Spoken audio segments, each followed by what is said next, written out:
김용남이 대부업체 관련 논란이 사실이 아니라고 변명한 지 하루 만에 선거 캠프에서 이상한 게 나왔습니다. 대부업체 대표가 최근 김용남의 선거 자금을 관리했다는 사실이 드러났다는 겁니다. 실제로 평택을 후원의 사무국장 명함을 사용했다고 하는데요. 김용남이 얼마나 위험한 인물인지 영상으로 함께 보겠습니다. 자, TV조선에서 단독 김용남 차명으로 대부업체 운영 정황 1년에 3, 4억 이익 배당 다 내 거다. 김용남은요 2013년 동생이 설립한 농업법인 1호의 지분 90%를 갖고 있어요. 그러니까 실제 주인은 누구? 김용남이라는 거죠. 그리고 이 농업법인 1호를 통해서 대부업체를 설립해요. 두 회사 모두 김용남이 대표로 있는 법무법인에 주소를 두고 있습니다. 법무법인도 1호예요. 김용남이 만든 법무법인, 농업법인도 1호, 법무법인도 1호. 영상이 나와서 굉장히 충격을 줬죠. 영상 한번 볼까요? 농업회사 법인이 이 지분을 100%를 갖고 있다고 1년에 한 3, 4억 정도 이익이 나요. 대부업체가 뭐 장사가 조금 잘 될 때도 있고 덜 될 때도 있고 그런데 배당은 뭐 어차피 다 낼 거니까. 당시 대표는 국회의원 시절 보좌진으로 알려졌는데 김 후보는 이름만 빌렸다고 했습니다. 사무실 직원 이름만 빌려서 대표이사를 하는 거야. 자, 이렇게 본인이 이야기한 게 공개가 됐습니다. 그리고 평택시의 국회의원 후보 김용남 후원의 사무국장 한재민, 이 사람이 바로 그 사무실 직원이에요. 대부업체 대표. 이 대부업체 대표가요 김용남 캠프에서 사무국장으로 뛰고 있어요. 그러니까 여전히 위아래 상하 관계를 유지하고 있습니다. 이거는 당연히 바지 사장이죠. 근데 TV조선 보도가 나가고 나서 이 한재민이라는 사람이 자취를 감췄다, 사라졌다 라는 이야기가 돕니다. 빼박이죠. 자, 거기다가 김용남의 동생이 또 이야기한 게 공개가 됩니다. 보시죠. 자기는 정치할 사람인데 대부업 하는 게 어쩌고 또 그런 소리 하는 내 이름 갖고 다 안 되니까 지금 차명으로 다 안 되니까 농업법인인가 뭔가 그걸 내 명의로 해가지고 그거를 대부업체한테 투자한 거로 해가지고 남의 명의로 지금 이용해 먹으니까 난 솔직히 그게 짜증나는 거지. 아무리 동생이라도. 자, 동생이 직접 지인하고 통화하는 것까지 공개가 됐어요. 근데 지금 동생이 아니다, 내가 한 거다, 다시 이렇게 해명을 했는데 먹힙니까? 먹혀요? 자, 민주당의 김용남 두둔이 도를 넘어섰습니다. 이게 국힘에서 일어나고 있는 일이 아니고요, 민주당에서 일어나고 있는 일이라는 게 믿기지가 않아요. 어제 조승래 사무총장이 기자회견을 했는데 조국혁신당을 뭐라고 하더라고. 자, 의혹이 계속 나오고 있어요. 근데 해명을 기다린다. 야, 언제부터 민주당이 이렇게 의리를 지켰지? 지금 김용남에게 나온 의혹들, 자, 하나씩 볼까요? 성범죄자 변호, 이것만으로 민주당은 후보를 날린 적이 많습니다. 조수진 변호사도 있고 강북구청장인가요? 여기도 이미 벌써 성범죄 변호 이력 때문에 날려버렸어요. 엄청나게 많은 아동 청소년 성범죄까지도 변호한 이력이 나왔죠. 그 다음에 보좌관 폭행, 야, 이게 나왔는데 이것까지 그냥 넘어가? 보좌관 폭행 나왔죠. 그 다음에 농지법 위반 나왔죠. 그 다음에 그때 당시에 서울 춘천 고속도로가 뚫리는 게 발표되기 3개월 전에 그쪽 땅을 샀다, 이것도 나왔습니다. 그리고 가족법인으로 편법증여 땅 투기, 이것도 나왔죠. 그리고 대부업체 차명, 이것도 나왔어요. 한 사람한테 하나만 나와도 다 날아갈 법한 그런 의혹들입니다. 근데 연속으로 나오는데 민주당이 조치를 안 한대, 해명을 기다린대. 이런 민주당 본 적 있어요? 없습니다. 처음 봅니다. 민주당은요, 원래 이런 일이 있으면 가장 먼저 동지를 버렸던 정당이에요. 가장 가까운 사례로 송영길이 있습니다. 송영길 돈봉투 사건 터졌을 때요, 아무도 송영길 곁에 있지 않았습니다. 송영길은 당에 폐를 끼칠 수 있다며 탈당을 해요. 송영길이 지금 아무리 문제가 많은 인간이라도 김용남과 비교할 수는 없어요. 그래도 민주당 사람이라는 걸 알 수 있는 대목, 탈당을 합니다. 그 당시 송영길 주변에 민주당 사람 누가 있었습니까? 아무도 없었어요. 무죄 판결을 받으니까 갑자기 민주당에서 우르르 몰려가서 축하해 줍니다. 그럴 줄 알았다, 고생하셨다. 이게 민주당이에요. 그런데 김용남의 끝없는 추한 과거가 드러나고 있는데도 민주당에서 김용남 지키기에 여념이 없어요. 이런 민주당을 본 적이 없습니다. 그런데 동지에게는 그렇게 가혹했던 인간들이요, 동지도 아닌 김용남에게 이렇게 한다는 걸 납득할 수 있는 당원들이 있을까요? 도대체 무슨 힘이 어디서부터 작동하고 있는 걸까? 자, 정청래 대표는 아무 말이 없죠. 지금 아무 말도 할 수 없는 상태로 보여요. 당연히 윤리감찰 착수하고 후보직 박탈해야 하는 심각한 상황이죠. 그런데 아무것도 하지 못하고 있습니다. 왜냐? 정청래 대표가 이걸 꺼내는 순간 당은 내분이 생길 게 뻔하죠. 이현주, 강득구, 황명선 이런 인간들이요. 대통령의 픽인 김용남을 공격한다? 그리고 조국을 두둔한다? 해당 행위로 몰고 갈 게 뻔하지 않습니까? 김용남의 비리 의혹에서 친명 대 친청 이 대결 구도로 변하는 게 딱 보이잖아요. 그러니까 정청래 대표는요. 전체 선거를 위해 아무 말도 할 수 없는 상황이에요. 정청래 대표가 김용남 관련해서 이야기를 꺼내는 순간 이재명 대통령의 픽을 당대표가 공격한다. 반명이다. 이 카드가 100% 나올 거거든요. 전체 지방선거를 위해서 정청래 대표는 아무 말도 할 수 없습니다. 정청래 대표 몸에서 살이 나오기 일보 직전이에요. 강득구가요. 이런 상황에서 평택의 김용남을 응원하러 간다. 이걸 페북에 글을 씁니다. 저는 여기서 거의 답이 나왔다고 봐요. 이 힘이 작용하는 맨 위에 김민석 총리가 있다고 보는 겁니다. 이렇게 생각하는 게 가장 자연스러워요. 왜? 그동안 민주당이 보여줬었던 비겁한 행태, 동지들이 검찰에게 수사를 받거나 언론에게 문매를 맞으면 누구보다 빠르게 손절하고 거리두기를 해서 똥물 안 튀게 하려는 그 비겁한 행태, 이런 행태에서 전혀 다른 모습을 하필 김용남에게 보여주고 있어요. 여기서 일단 누군가의 힘이 작동한다고 의심할 수밖에 없는 대목이죠. 그리고 강득구가 이렇게 시끄러운 상황에서 굳이 움직인다? 이건 김민석을 의심할 수밖에 없다라는 겁니다. 강득구는요, 김민석에게 보고하는 사람이잖아요. 매우 가까운 사람이잖아요. 강득구 페북을 통해서 모든 국민이 알게 된 사실이잖아요. 정치인들은요, 특히 민주당의 정치인들은요, 이렇게 논란이 될 때 대부분 거리 두기를 합니다. 그런데 강득구는 굳이 지금 움직여요. 이건 윗선의 지시가 있었다. 이렇게 의심하기에 딱 좋은 행동이라고 봅니다.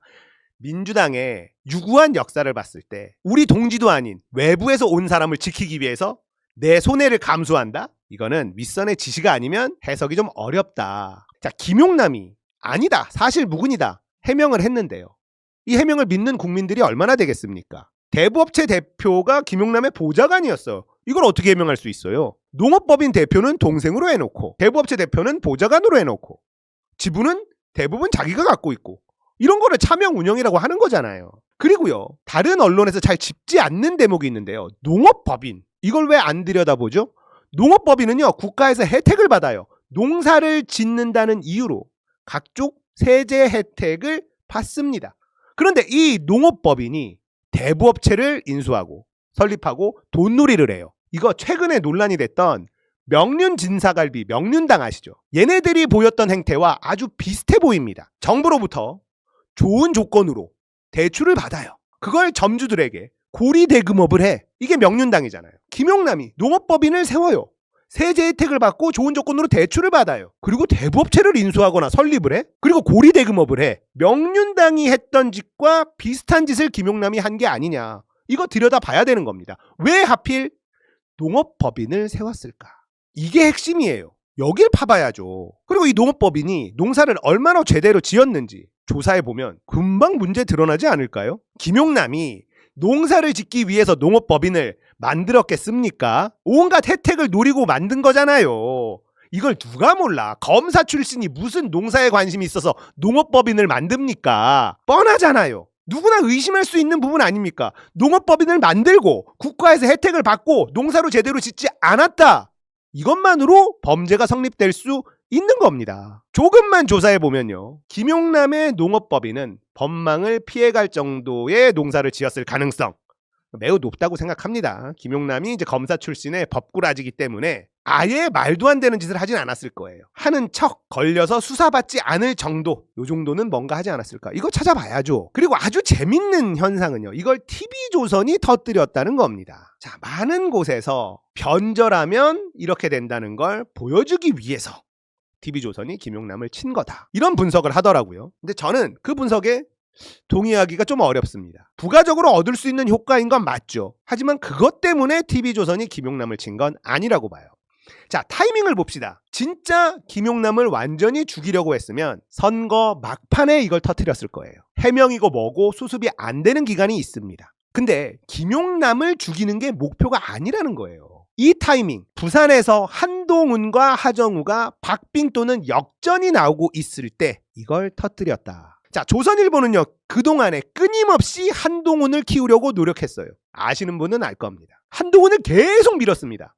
근데 안 됐죠. 근데 지금 부산 북갑에서 한동훈이 역전을 하거나 지금 박빙 이 여론조사가 쫙 나오죠. 한동훈을 키우기 위해서, 한동훈의 당선을 위해서 김용남을 쳤다. 저는 이렇게 분석을 합니다. 자, 김용남을 조지면 1차적으로 이익을 보는 사람이 누구죠? 조국입니다. 조선일보가 조국을 위해서 이런 일을 할까요? 그럴 리는 없잖아요. 그러면 조국이 당선되는 것보다 더 큰 이익을 위해서 움직인 거다. 이렇게 해석하는 게 합리적이죠. 아무 의도도 없이 쥐고 있던 걸 터뜨렸을 리 만무하지 않습니까? 조선일보인데. 저는요 한동훈의 당선을 위해서 이걸 터뜨렸다고 해석하는데요. 그리고 영남 지역 선거 구도를 위해서 김용남을 공격했다고 해석하는데요. 그 이유를 설명을 좀 해드릴게요. 자, 이놈들이요 영남의 선거 구도를 누구보다 잘 알고 있습니다. 영남의 유권자들의 정서는요 기본적으로 민주당에게 거부감을 가지고 있어요. 강한 거부감을 가지고 있습니다. 그런데 윤석열, 김건희를 경험하고 도저히 국힘은 찍어주면 안 되겠다. 이런 분위기가 조성이 됐죠. 그래서 선거 초반 민주당이 모든 지역을 이기는 여론이 잡힌 겁니다. 대통령 지지율도 높고 국힘은 계속 지지구리하고. 자, 김용남을 공격하면 영남이 왜 흔들리느냐. 김용남은 민주당 후보예요. 국힘에서 왔든 그건 중요한 게 아닙니다. 지금 현재 민주당 후보가 김용남입니다. 김용남의 비리를 계속 보도하면요 영남에 있는 이 찍들이요 어떤 심리가 발동하느냐. 역시 민주당은 안 돼. 봐봐. 민주당 하는 거 봐봐. 그래. 미워도 이번에도 국힘 찍어야 돼.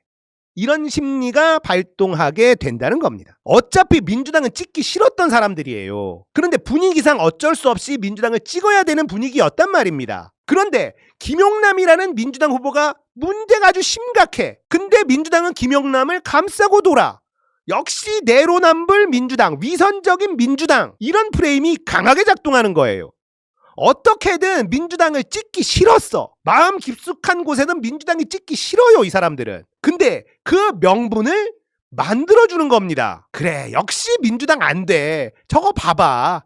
저 비리정당 봐봐. 마음 편하게 국힘을 찍을 수 있게 만들어주는 거예요. 영남에서 이 바람이 불기 시작하면 민주당은 절대로 이길 수가 없습니다. 대통령은 일 잘하는 것 같은데 역시 민주당은 안 돼. 이재명은 좋은데 민주당은 싫어.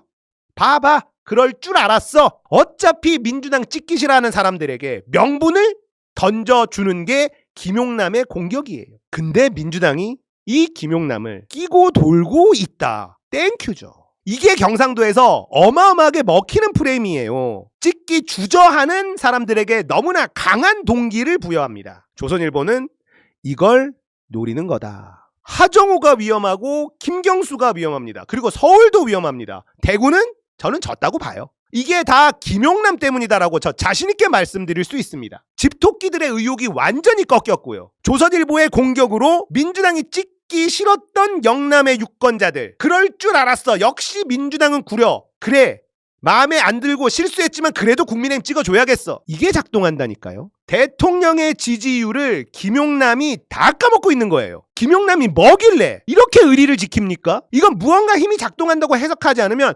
도저히 해석 불가해요. 유구한 민주당의 역사를 봐도 이런 적이 없습니다. 민주화 운동을 함께하고 함께 옥고를 치른 동지여도요 칼같이 손절해요. 검찰에 공격당하고 언론에게 공격당하면 그냥 손절하고 등 돌리는 놈들이 민주당이었습니다. 이게 민주당의 유구한 전통이었어요. 그런데 김용남이 뭐라고 이렇게 의리를 지키려고 노력을 합니까? 이건 윗선의 누군가의 힘이 작동한다는 것 말고는 절대 해석 불가라는 거예요. 강북구가 이 타이밍에 움직였어? 윗선이 김민석이구나. 이렇게 의심하는 건 너무나 합리적인 추론이라는 겁니다. 내가 물어봐요, 갈 때마다.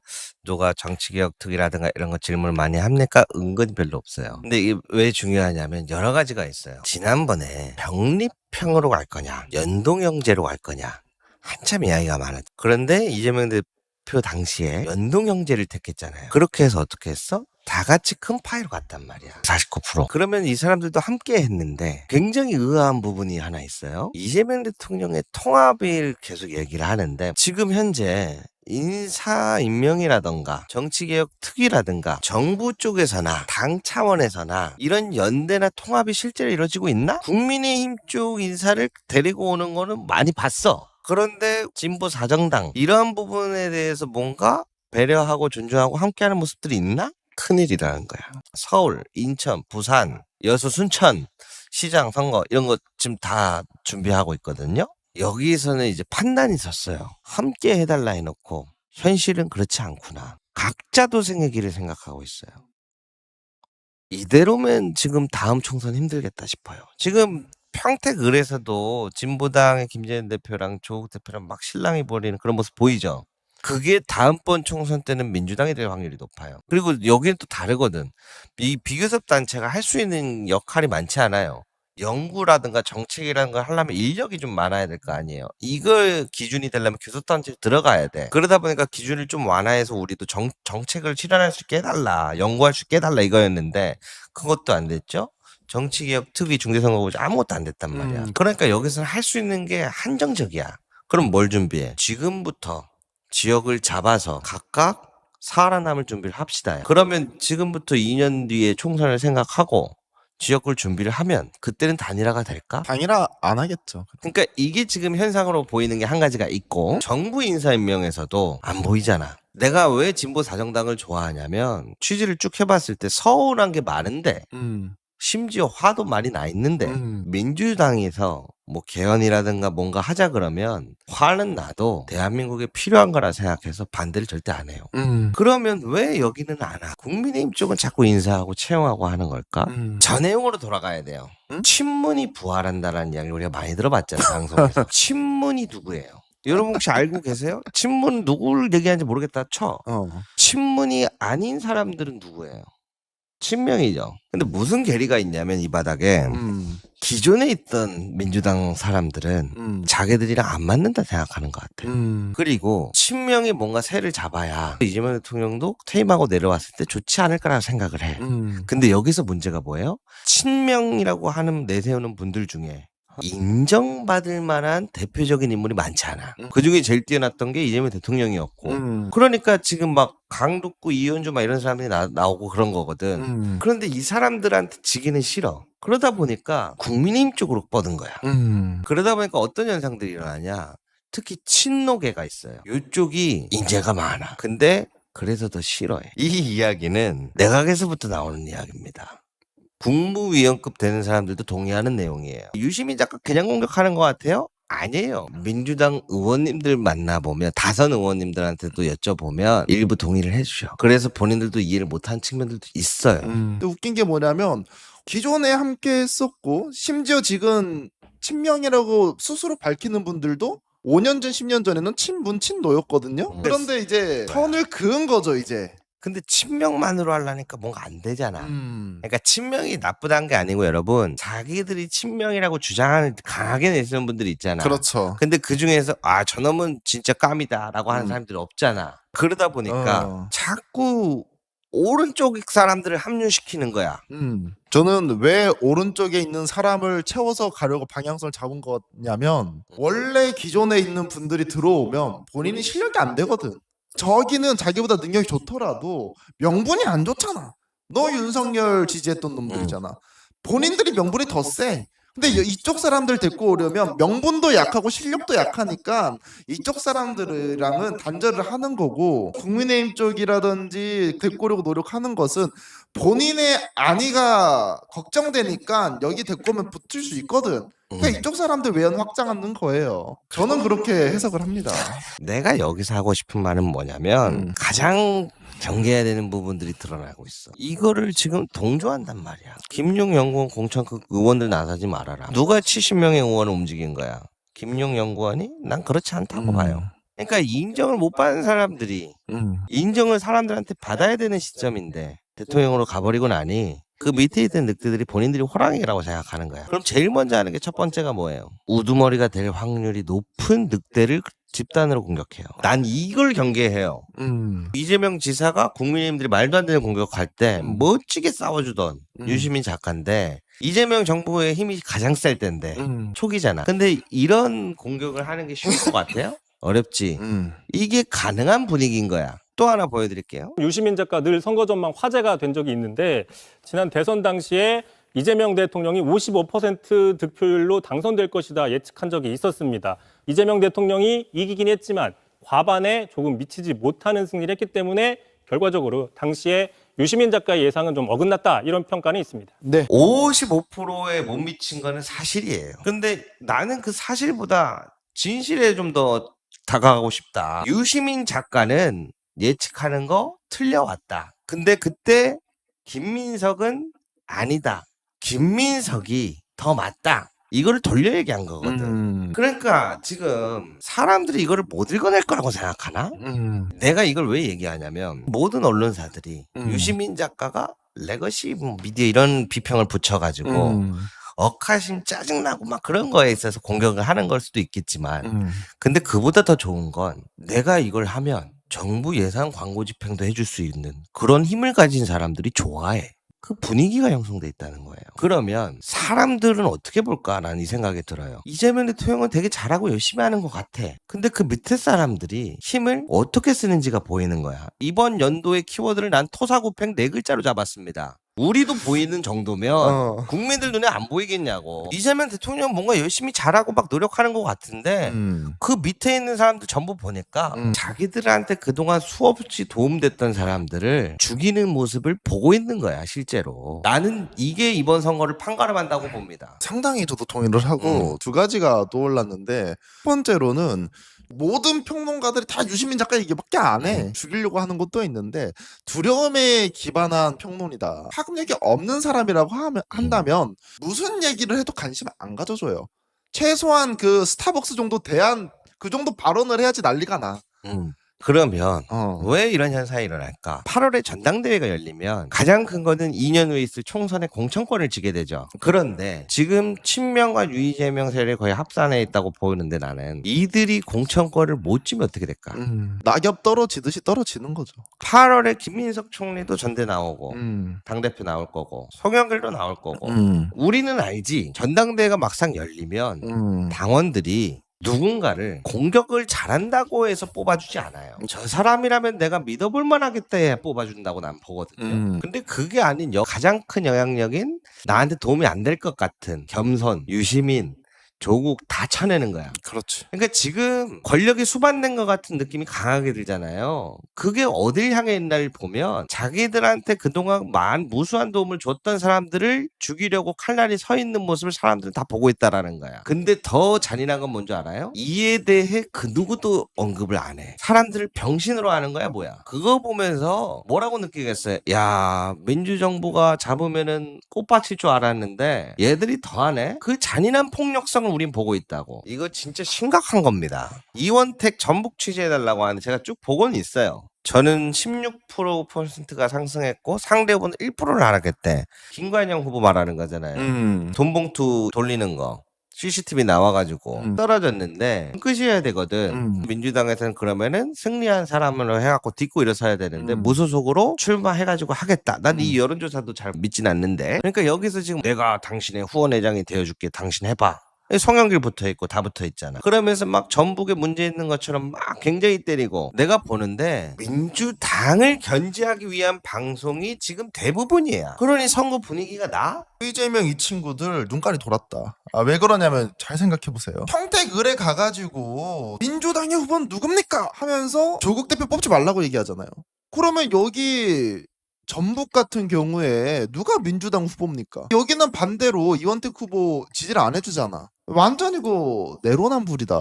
근데 오늘 재밌는 뉴스가 하나 눈에 띄어요. 무소속인 김관영 측 후보가 11만 명의 당원 명부를 입수했다. 이 명부는 이재명 대통령 선거에 활용했던 명부인데, 그러니까 대선 명부야. 뭔가 이해가 되는 거야. 왜 갑자기 의원들이 막 보안 수사권을 외치고 이상한 행동들을 할까? 믿는 구석이라는 게 이재명 대통령 때 엄청나게 그 사람들이 막 했었던 그 명부가 있으니까 해볼만 하다고 생각하는 거고, 지금 이 여론조사 지표가 그에 수반되는 게 아닌가 싶어요 나는. 근데 내가 얘기하잖아요. 당원 명부를 갖고 여론조사는 나올지 모르겠는데 전당대회에서 그걸로 안 됩니다. 진짜 위험한 것들을 많이 한다니까요. 또 하나 볼까요? 이석연 통합위원장 이야기가 나왔는데 청와대 행정관이 갑질했다. 40년 공직 중에 이런 무례는 처음이다. 그러니까 청와대 행정관이 나한테 갑질하더라. 근데 여기도 약간 얽히고 설킨 게 있어서 내가 또 취재해 보려고 하는 게 있거든요. 지금 어떻게 돌아가냐? 난장판으로 돌아가는 거야. 국민통합위원회 법 왜곡죄 반대하고 기자들한테 보안 수사권 얘기하고 개판 5분 전인 것 같아. 그래서 내가 얘기하는 게 통합의 어원을 찾아봤더니 질서 정연하게 만들어진 확장을 통합이라고 한다. 근데 지금 질서가 없다. 이거는 위에서 잡아야 된다. 근데 어떻게 대통령이 이걸 다 개입할 수도 없고 그래도 얘도 좋고 쟤도 좋은데 아니 나한테 가까운 건 더 얘인데 아마 이런 현실적인 고민들이 되게 많을 거예요. 그런데 한 번쯤은 결정을 좀 해야 돼. 나는 그거를 좀 보고 있었거든요. 그 중에서 내가 하나 보는 게 이번에 스타벅스 있죠. 국가폭력의 희생자를 모욕하는 행위는 모든 수단을 총동원해서 응징하겠다. 되게 세게 얘기하셨거든요. 근데 이게 잘 안 나온 게 있는데 수석 보좌관회의에서 무슨 얘기가 나왔냐면 SNS랑 내가 다 본다 밤에. 그래서 뭐 어떻게 돌아가는지 나도 안다. 보고 있는 것 같아요. 그리고 이게 스타벅스는 내가 진짜 말도 안 되는 기업이야. 이번에 왜 이거를 좀 각 잡고 나섰나를 좀 살펴보면 나는 좀 무언의 메시지를 던졌다고 봐요. 소중히 대해야 되는 것들을 함부로 하지 마라. 이번에 세월호도 그렇고 이태원 참사도 북한 지령했다고 하는 게 그게 맞아요? 거기에서 좌파들이 숨어 들어가가지고 지령받은 애들이 이렇게 해가지고 하면은 밀고 이렇게 하면 당기고 해가지고 사람들을 일부러 깔려 죽게끔 만들었다고 하는 게 그 이론이에요. 근데 그랬던 사람들이 민주당 후보야? 그게 대세고 이재명 픽이에요? 정신 나간 소리들 하고 있어.